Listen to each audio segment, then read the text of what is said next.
Hello mga kaibigan, narito na naman ang inyong lingkod, Father Bob, isang paring Carmelita. Purihin natin si Jesus, Maria at Jose.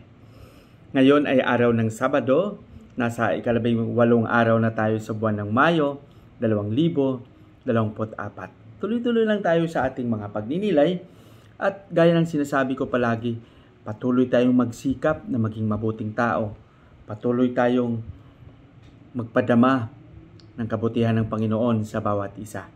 Nakakatuwa na sa likod ng ating mga maraming pinagkakaabalahan, mayroon pa rin tayong mga panahon na makapagnilay at makinig sa mensahe na gustong ipaabot ng ating mga pagbasa kahit malayo man tayo sa simbahan, kahit anuman ang ating ginagawa.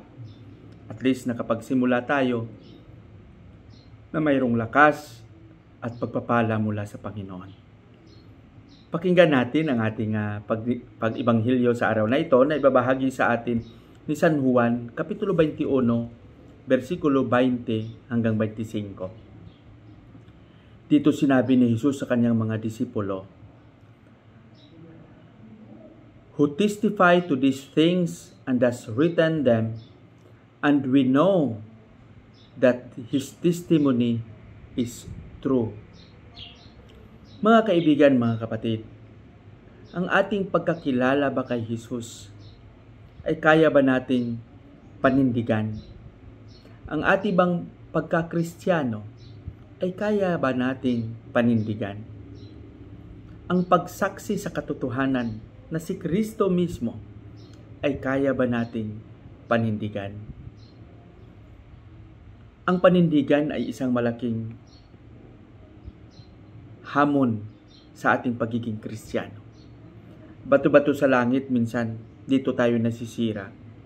Wala tayong panindigan.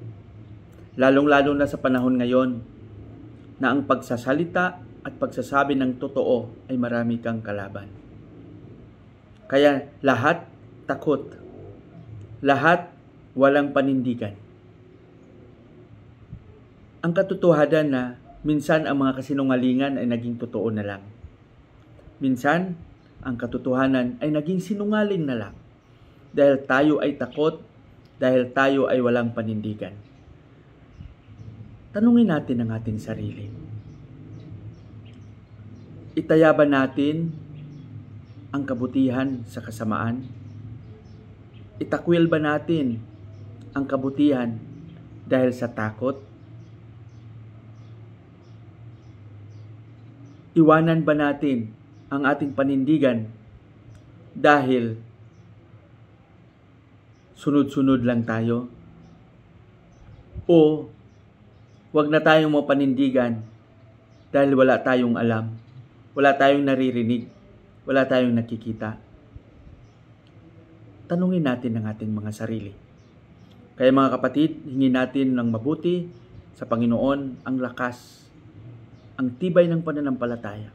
Nahanda rin tayong mag-alay ng ating pagkakristyano dahil sa ating pagkakilanlan sa Kanya, dahil sa ating panindigan na kaya natin at handa tayong magpatotoo sa lahat ng bagay sa kabutihan ng Panginoon.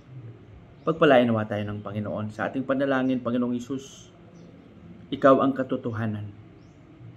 Turuan mo kaming magkaroon ng tapat na panindigan. Amen.